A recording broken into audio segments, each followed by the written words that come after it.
Hola, ¿cómo están? En esta unidad vamos a estar estudiando el comportamiento de los gases reales. Vamos a estar comparándolos con lo que ya estuvimos analizando para los gases ideales, ese análisis que hicimos desde el punto de vista macroscópico y microscópico, y un gas donde las moléculas no interactuaban. Lo que vamos a ver en esta unidad es que el estado de agregación gaseoso, las moléculas sí pueden interactuar, y eso genera diferencias respecto al comportamiento predicho para un gas ideal. La unidad la vamos a dividir en dos partes. Una primera parte donde vamos a estar analizando el comportamiento experimental de los gases reales. Nos va a permitir definir un estado crítico y un factor de compresibilidad como parámetro que nos ayude en el análisis, y una temperatura de Boyle. Y después una ley de los estados correspondientes que nos permite unificar el comportamiento de los gases reales y simplifica el análisis. Y en una segunda parte vamos a introducir dos modelos de gases reales. Hay otros, pero en este caso vamos a introducir estos dos: el de esferas rígidas no interactuantes y el de gas de Van der Waals, que son modelos que incorporan parámetros adicionales respecto al modelo de gas ideal y permiten interpretar observaciones experimentales que desde el punto de vista con el modelo de gas ideal eran imposibles. Desde el punto de vista experimental, un gas, en este caso tenemos una sustancia, el dióxido de carbono en particular, en un diagrama presión versus volumen, fijando la temperatura, en este caso serían las isotermas. Recuerden, el diagrama podemos dibujarlo en dos dimensiones porque estamos fijando algunos de los parámetros, en este caso la temperatura. Si en ciertas temperaturas, en este caso a 48,1 grados centígrados para el dióxido de carbono, observamos un comportamiento típico para un gas, ¿sí? Variamos la presión, variamos el volumen y van de la mano en este tipo de isotermas. Ahora, si disminuimos la temperatura, hay una temperatura en la cual ocurre un punto de inflexión que le llamamos temperatura crítica, y que nos va a definir una región, por si seguimos bajando la temperatura, en donde aparece en equilibrio la fase líquida con la fase vapor. Por encima no es posible observar, independientemente de la presión, por encima de esa temperatura la fase líquida, pero por debajo aparecen en estado en equilibrio en ciertas condiciones la fase líquida y la fase vapor. Esto simplificado, este diagrama simplificado y cualitativo. Por encima de la temperatura crítica observamos este tipo de diagramas, de isotermas, típicas de un gas, y por debajo encontramos este tipo de comportamiento, ¿sí? Esto es experimental, una fase vapor, una fase donde están en equilibrio, una región donde están en equilibrio el líquido y el vapor, y una región donde está en la fase líquida. En un diagrama un poco más detallado, estos son gráficos extraídos del Levin, podemos tener en cuenta, partiendo de un sistema gaseoso en el cual está sometido en un émbolo, ¿sí? Contenido en un émbolo. En un diagrama de presión versus volumen lo podemos pensar en un punto R, ¿sí? Inicial. Esto está en fase gaseosa. Empezamos a comprimir, es decir, disminuimos el volumen, nos movemos en esta región y llegamos a un punto S, donde si seguimos comprimiendo aparece la primera porción de líquido. Es decir, empezamos a comprimir y en toda esta región que tenemos en este gráfico aparecen en equilibrio fase líquida y fase gaseosa, conviviendo entre sí, ¿no? Llegamos a un punto W donde, si seguimos comprimiendo, solo vamos a tener líquido. O sea, vamos a pasar a una región, a esta región. Dentro de esta envolvente o campana vamos a tener las dos fases en equilibrio, fase líquida y vapor. Fuera de esa campana tenemos vapor y líquido. Fíjense que esquemáticamente, si aumentamos, hacemos una compresión en el líquido, el aumento de la presión es mayor que en el vapor. Esto en un diagrama presión versus temperatura a volumen constante, lo que podemos observar sería esquemáticamente movernos en esta región, es decir, partir de estado gaseoso y llegar a un punto donde están en equilibrio las dos fases, la fase líquida y la fase gaseosa, y después pasar al estado líquido. Es decir, nos estamos moviendo como una isoterma, ¿sí? A una temperatura constante. Entonces, estas isotermas nos van a permitir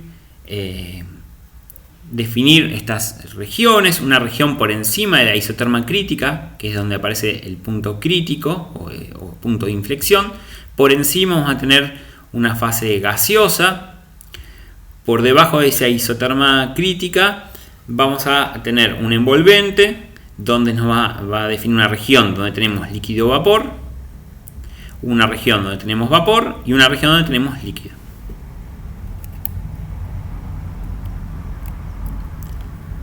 Continuando con este tipo de análisis, este sería el mismo diagrama que teníamos en el filme anterior, aplicado en este caso a dióxido de carbono, donde se observa, ¿no?, que al disminuir la temperatura aparece esta isoterma crítica. Para el caso del dióxido de carbono es a 31 grados centígrados, y por debajo aparece esta campana donde conviven el dióxido de carbono en estado gaseoso y líquido. Vamos a transformar este diagrama en un diagrama PV versus P, donde lo que observamos es el mismo tipo de comportamiento. En este caso, por ejemplo, la isoterma que teníamos acá donde teníamos fase gaseosa es este tipo de isotermas. Ahora seguimos bajando la temperatura y lo que se observa es esta isoterma que teníamos acá en este diagrama de 31 grados centígrados, la observamos acá, donde aparece un punto de inflexión en este gráfico, y por debajo de esa temperatura crítica lo que observamos es que antes teníamos una constancia en la presión, y eso lo vamos a deducir después, lo vamos a poder estudiar desde el punto de vista de la regla de las fases de Gibbs, donde si tenemos dos fases para un sistema, para una sustancia pura, y estamos manteniendo la temperatura constante, la presión va a permanecer constante si las dos fases están en equilibrio. En un diagrama PV versus P, lo que se observa, antes teníamos la presión constante, lo que observamos ahora es que vamos a ver una región donde vamos una vertical, ¿sí? Fíjense, acá tenemos la presión constante y variaba el volumen. Acá lo que está variando es la presión va a permanecer constante, lo observamos acá, pero el término PV, la presión permanece constante, pero el volumen cambia. Entonces vamos a observar este tipo de comportamiento, ¿sí? Y acá el envolvente, es decir, en este tipo de gráficos podemos atribuir dentro de este envolvente en equilibrio la fase líquida y vapor, por encima de este envolvente la fase de vapor, y en esta región el líquido.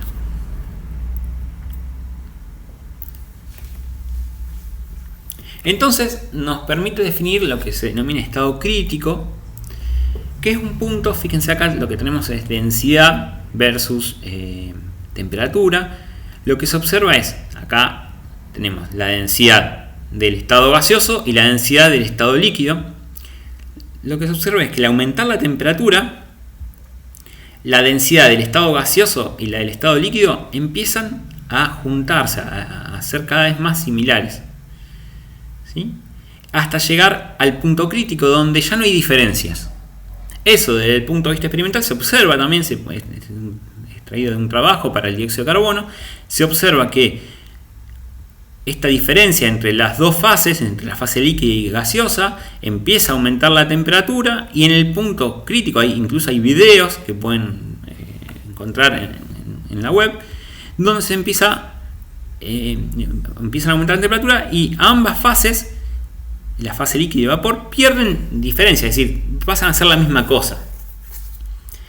Y entonces ya no podemos diferenciar la fase líquida y gaseosa. Pasa a ser un estado que no tiene diferencia en dos fases, que no dejan de tener diferencia, ¿sí? Y termina confluyendo en una sola fase.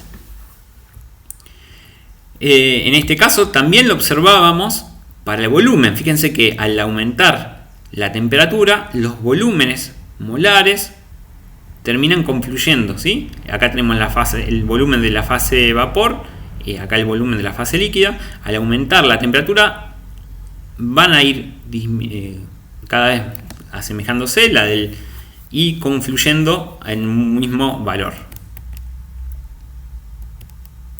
También se observa este tipo de comportamientos para la entalpía de vaporización.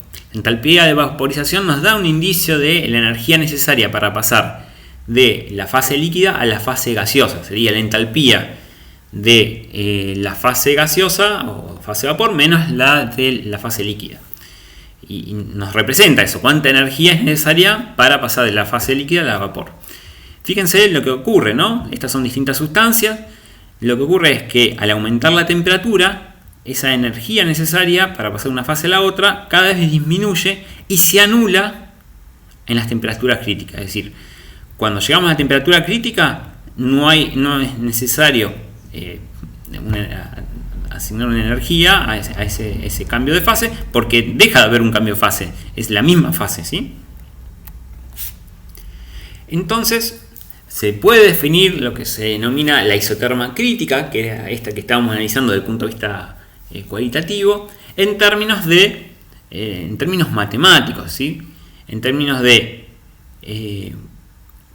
que vamos a encontrar un punto crítico. Ese punto crítico desde el punto de vista matemático era cuando la función, la derivada de la función respecto al parámetro se igualaba a 0, ¿sí? En este caso, ese punto crítico vamos a derivar la presión respecto al volumen y además le vamos a pedir ese punto de inflexión.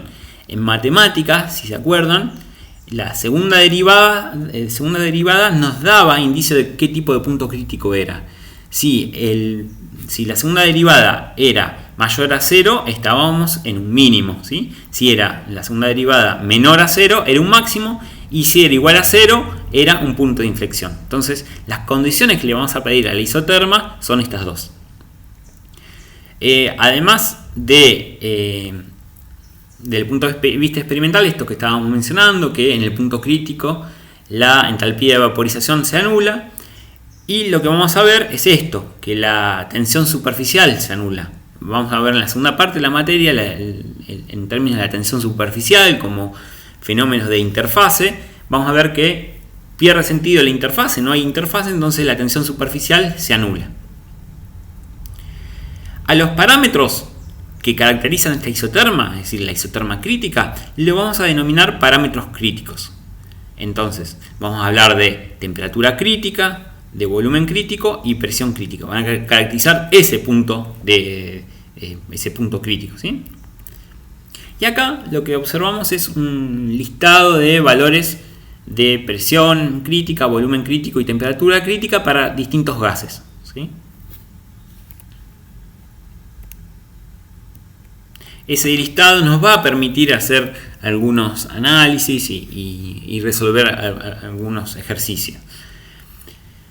Si seguimos analizando el comportamiento de los gases en estos diagramas que recién introdujimos, presión por volumen respecto a la presión, vamos a poder definir, dependiendo de la temperatura, distintos comportamientos. Vamos a tratar de clasificarlos en términos de cómo es la curva para una determinada temperatura.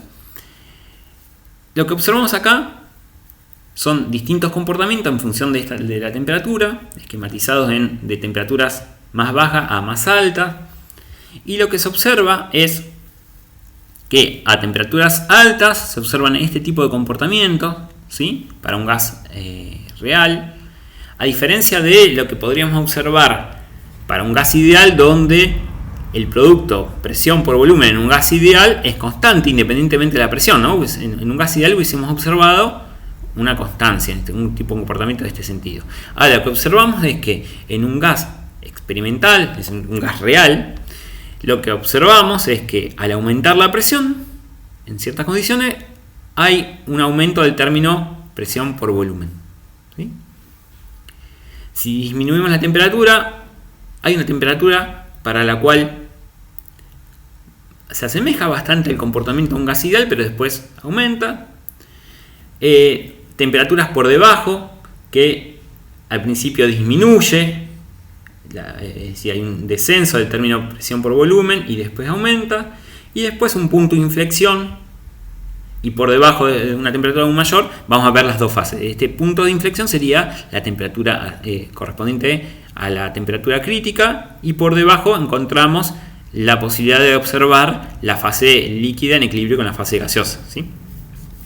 Fíjense que esta temperatura, que le llamamos T4 en este caso, va a permitir, está particularmente mostrada acá, porque fíjense que a bajas presiones el acercamiento que tiene en el gráfico es constante, ¿sí? Constante, y lo podemos caracterizar en términos de la ecuación, en términos de una ecuación matemática, que la derivada de la presión por el volumen respecto a la presión, tendiendo a cero, es igual a cero, es decir, llega como una constante, ¿sí? Llega acompañando el comportamiento predicho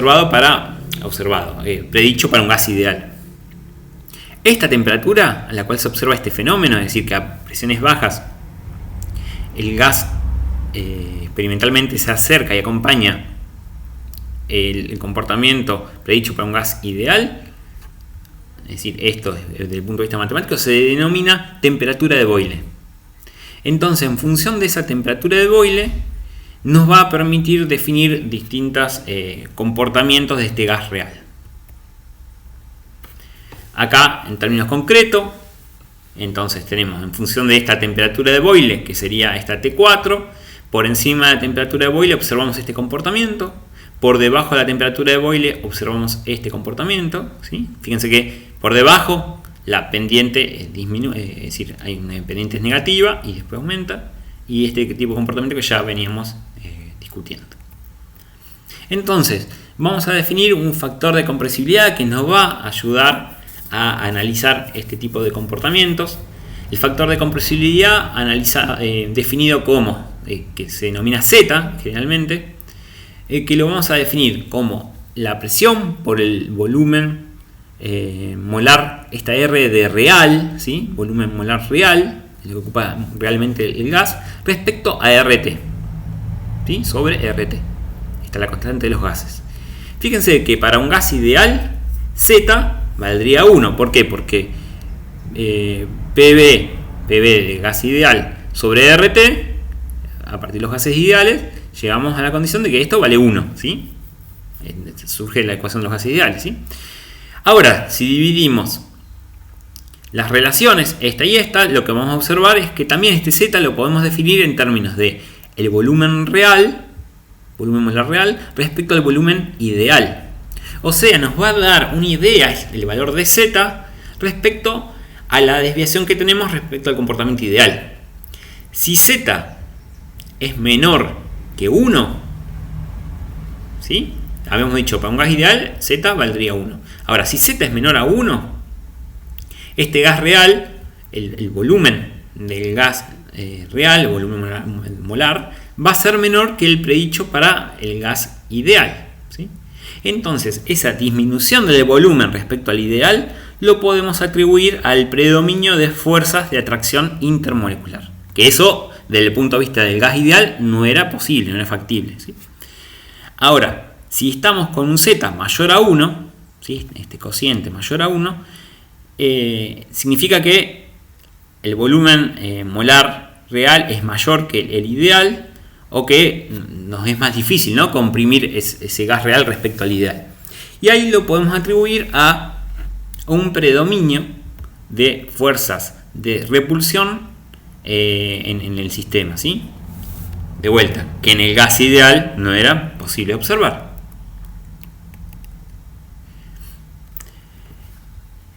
Y continuando con este tipo de análisis, lo que podemos hacer es unificar este diagrama, que antes lo teníamos en un diagrama PV versus P.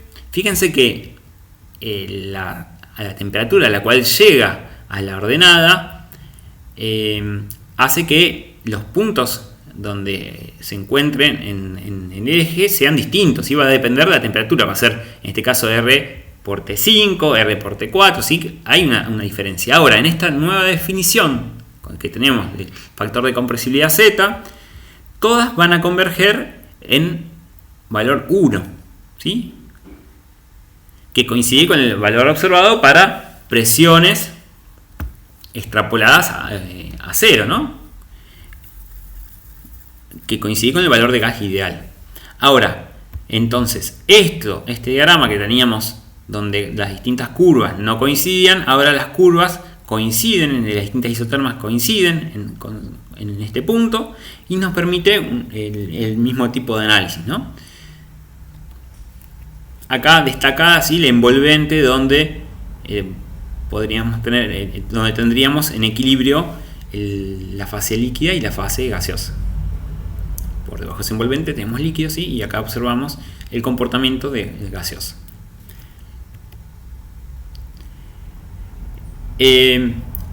Esto expresado, antes voy a hacer hincapié, entonces, por debajo de Z, acá tenemos Z igual a 1, definiendo entonces la temperatura de Boyle.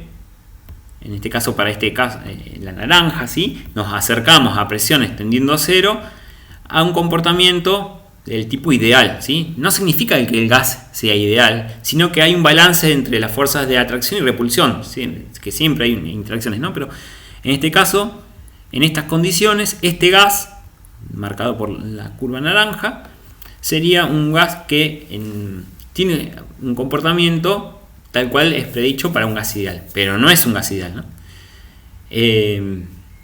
Por encima de esta temperatura, es decir, aumentamos la temperatura, observamos este comportamiento donde las moléculas tienen un predominio de interacciones de repulsión, ¿sí? Aumentamos la presión y vemos este aumento. Y acá, en la curva en amarillito, lo que observamos es que, y esta también, observamos que hay un predominio de las fuerzas de atracción. Por eso se observa que al aumentar la presión, las moléculas, la atracción provoca una disminución del volumen respecto al volumen ideal, para luego después, cuando seguimos aumentando la presión, lo que ocurre es que empiezan a verse más las moléculas y llega un momento donde empieza a haber un predominio de la repulsión, ¿sí? Acá empieza a jugar un papel importante la repulsión y acá hay un predominio, ¿sí? Estos diagramas de compresibilidad lo podemos plantear para distintas sustancias a una determinada temperatura y observaríamos que dependiendo de la sustancia vamos a observar a una determinada temperatura que van a estar en distintas condiciones. Por ejemplo, acá vemos que el hidrógeno claramente a 0 grados centígrados está por encima de Z igual a 1 y que lo podemos atribuir a estas repulsiones entre las moléculas. Pero, por ejemplo, para el metano a 0 grados centígrados claramente hay un predominio de fuerzas de atracción y provocan este comportamiento por debajo de Z igual a 1, ¿sí? Estos son valores menores a 1 y estos mayores a 1. Lo mismo podemos observar para una determinada sustancia con distintas temperaturas, un análisis como el que estábamos haciendo anterior. Entonces, acá podemos observar temperaturas por encima de Boyle y temperaturas por debajo de la temperatura de Boyle, ¿sí? Este tipo de análisis nos permite definir el principio de los estados correspondientes o ley de los estados correspondientes, que es una regla empírica y que surge de esta relación. Si uno hace un cálculo del Z crítico, es decir, del factor de compresibilidad, utilizando los parámetros críticos, ¿sí? Estos que corresponden al punto crítico para una determinada sustancia, utiliza los parámetros, hagan la prueba, tomen los valores de la tabla que estaba en una de las filminas anteriores y para cada gas hagan este cociente. Presión crítica por el volumen crítico sobre R y temperatura crítica. Y más o menos se encuentra que aproximadamente que este Z crítico tiene un valor de 0,288. ¿Sí? Lo que habla de que el Z lo podemos plantear en términos de este Z crítico. Y fíjense acá lo que estamos haciendo, este Z multiplicando y dividiendo por los parámetros críticos. Y redefiniendo, ¿sí? Partiendo del Z, lo multiplicamos y dividimos cada uno de los valores. Por ejemplo, en este caso estamos multiplicando y dividiendo por la presión crítica, el volumen lo estamos el volumen, dice, guarda acá que no confunda, este es volumen real, sería el volumen real multiplicando y dividiendo por el valor crítico, y la temperatura multiplicando y dividiendo por la temperatura crítica, es decir, no estamos modificando el valor. Sin embargo, de esa forma nos permite definir un Z crítico y estos parámetros, que son los parámetros reducidos, que serían el valor de la presión sobre la presión crítica, el volumen sobre el volumen crítico y la temperatura sobre la temperatura crítica. Eso conforman lo que se denominan parámetros reducidos, ¿sí? ¿Y qué implicancia tiene esto? Fíjense que nos va a permitir definir entonces Z en términos de Z crítico y parámetros reducidos, o sea, podemos llegar a lo que se denomina el principio de los estados correspondientes, que dice: aquellos gases que tengan los mismos valores de las variables reducidas tendrán el mismo valor de Z, ¿sí? Porque esta es una constante y después estos son valores reducidos. Entonces nos permite eso, llevarlo a todo un sistema. Ahora gráficamente por ahí queda más claro, pero otra forma de analizar este mismo principio es: aquellos gases que tengan los mismos valores de temperatura reducida y presión reducida tendrán también el mismo valor de volumen reducido y se estarán en los estados correspondientes, ¿sí? Esto da lugar a lo que se denominan diagramas de compresibilidad generalizados. Desde el punto de vista, esto es un análisis que se puede obtener desde el punto de vista experimental, pero también hay formas de hacer un análisis teórico de por qué esto ocurre, ¿sí? Esto es un diagrama de compresibilidad generalizado. ¿Qué significa? Tenemos Z y en vez de la presión, en términos de la presión reducida. Y fíjense que acá tenemos distintos gases. Experimentalmente se encuentra que planteando, en vez de la isoterma en términos de la temperatura, sino en términos de la temperatura reducida, los gases, independientemente de la naturaleza, coinciden en su comportamiento. Entonces la isoterma en temperatura reducida para distintos gases coincide lo mismo para otra temperatura reducida, así sucesivamente. O sea, estamos confluyendo en un único gráfico el comportamiento de distintos gases, todo en términos de estas variables, reducidas, ¿sí? Y esto permite armar lo que se denomina diagrama de compresibilidad generalizado. ¿Qué importancia tiene esto? Y no es la única diagrama generalizado, sino que hay otros que se utilizan en distintas ramas de la ciencia, pero en este caso aplicado a gases, permite hacer análisis en un solo diagrama para distintos gases. Entonces, por ejemplo, acá tenemos un ejemplo, dice calcular la presión, la temperatura y el volumen que ocuparían un mol de metano y un mol de criptón si sus variables reducidas tomaran los valores. Entonces nos da la presión reducida y la temperatura reducida. Fíjense que no hay unidades de la presión reducida y temperatura reducida, que son unidades son magnitudes adimensionales, ¿no? Entonces, tenemos dos gases y nos dice calcular la presión, temperatura y volúmenes de estos gases que se encuentran en las mismas variables reducidas. A 2 de presión reducida y temperatura reducida 1,2. Entonces, si vamos a este diagrama de compresibilidad generalizado, nos decía el problema que el estado era de presión reducida 2, ¿sí? Y temperatura reducida 1,2. La isoterma que corresponde a temperatura reducida 1,2 es esta, ¿no?, que tenemos acá.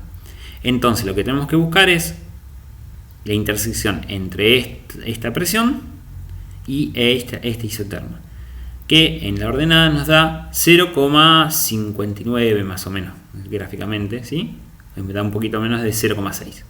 O sea que el Z que le corresponde en estas condiciones, tanto para el criptón como para el metano, es de un Z de 0,59. Entonces, ¿qué nos permite eso? Primero, para cada uno de los gases, teniendo la presión reducida, que nos da como condición y nos piden la presión y la temperatura, conociendo la presión crítica de cada uno de los gases, nos va a permitir calcular la presión a la cual se encuentran cada uno de estos dos gases. Si miramos en la tabla, la que teníamos antes, la presión crítica para el metano es 45,6, mientras que para el criptón es 55,2. Entonces, multiplicando la presión crítica por la presión reducida, vamos para atrás, ¿no? Multiplicamos y nos da el valor de la presión, ¿sí?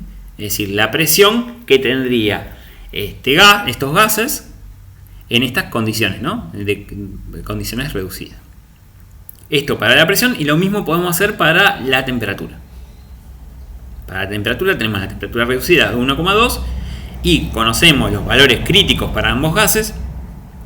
Al multiplicar nos da el valor de la temperatura a la cual se encuentra el metano y el criptón. Fíjense que no coinciden, ¿no?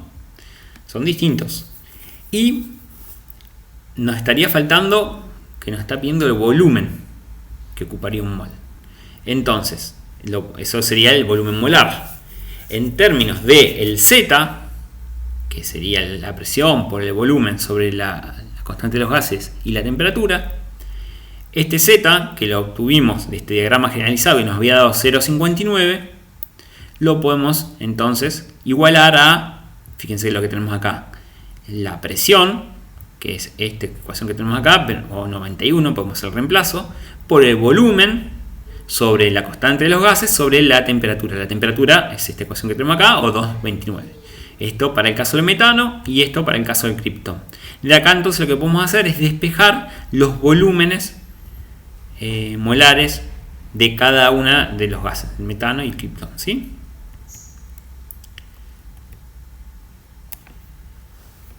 Entonces, finalizamos acá la primera parte. Busquen qué palabras claves tenemos, cómo las podemos relacionar.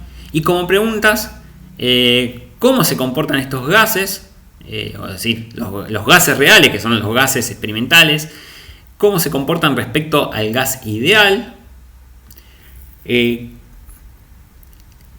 La temperatura de Boyle, ¿sí? A la temperatura de Boyle, ¿los gases reales son ideales? Esa es la pregunta. Y cómo se construye, o cuál es la base de los diagramas de compresibilidad generalizado. ¿Por qué podemos construirlos? Y después qué importancia tienen, ¿no? La segunda parte, entonces, como les mencionaba, vamos a adentrarnos en los modelos, dos modelos en particular, de esferas rígidas no interactuantes y de Van der Waals, que incorporan parámetros adicionales al modelo de gas ideal y permiten describir cualitativamente el comportamiento experimental. Hay otros modelos, pero nosotros vamos a estar tratando de esto. Bueno, eso es todo en esta parte. Hasta luego.